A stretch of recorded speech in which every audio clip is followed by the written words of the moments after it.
উরি বাবারে কি মারাত্মক ঠান্ডা পড়েছে রে ভাই, পুরো একদম কাঁপুনি দিচ্ছে। তোমার কি ঠান্ডা ঠান্ডা লাগছে না নাকি? সন্ধে হলেই ঠান্ডা এমন জাঁকিয়ে ধরছে, মনে হচ্ছে যেন কেউ লেপের তলায় ন্যাড়া পোড়া করে দিলে ভালো হতো, আর তুমি এখানে বারমুন্ডার গেঞ্জি পরে ঘুরে বেড়াচ্ছ।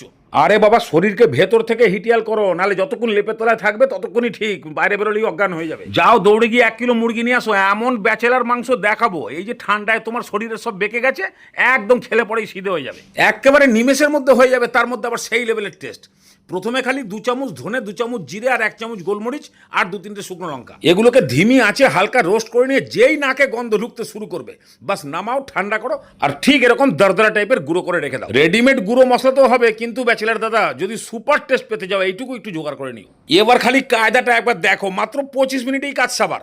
লোহার কড়াই থাকলে ভালো, না হলে যা আছে তাতেই করে ফেলো। কড়াইকে ফুল হিটে গরম করে তারপরে তেল, আর তেলকে গরম করে নিয়ে তারপরে এরকম রসুন কুচি ভেজে কালো করতে হবে না, খালি একটু নাড়িয়ে দাও। তুমি ব্যাচেলার তো, সময় কম, খালি কর গুনে 10 পর্যন্ত গোনা হয়ে গেলেই বাস 1 মুঠ পেঁয়াজ কুচি দিয়ে দাও, এর উপরেই ঘপাত করে একদম মাংসটাও দিয়ে দাও। এবার সব শুদ্ধ খালি উপর নিচ করতে থাকো যতক্ষণ না পর্যন্ত মাংসর কালার পুরোপুরি ফেড হচ্ছে।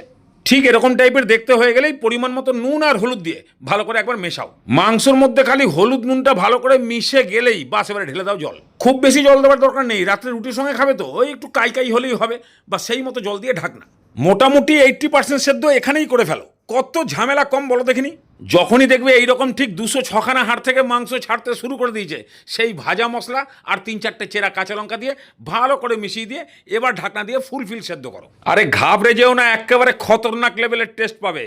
নাও, পুরোপুরি মেশানো হয়ে গেলে এবার ঢাকনাটা দাও। বাস আর মাত্র 7-8 মিনিট ফুল ফ্লেমে ফুটিয়ে দিলেই মাংস ঝোল সবের মধ্যে মশলার ফ্লেভার পুরো ঢুকে যাবে, মাংসও পুরোপুরি সেদ্ধ। বাস এবারে সামান্য গরম মশলা আর একটু ধনেপাতা কুচি ছড়িয়ে দিয়ে ভালো করে মিক্স করে দিয়ে নামাও। যেই লেভেলের টেস্ট হয়েছে না, জিভে একবার এই লেভেল লেগে গেলে সহজে ছাড়বে না। এই মাংসের চক্করে সাদা দাড়িগুলো কাটতেই ভুলে গেছি, কিন্তু কোনো লজ্জা শরম নেই, আপনারা তো নিজের লোক, এই জন্য চলে আসলাম খেতে। Super super.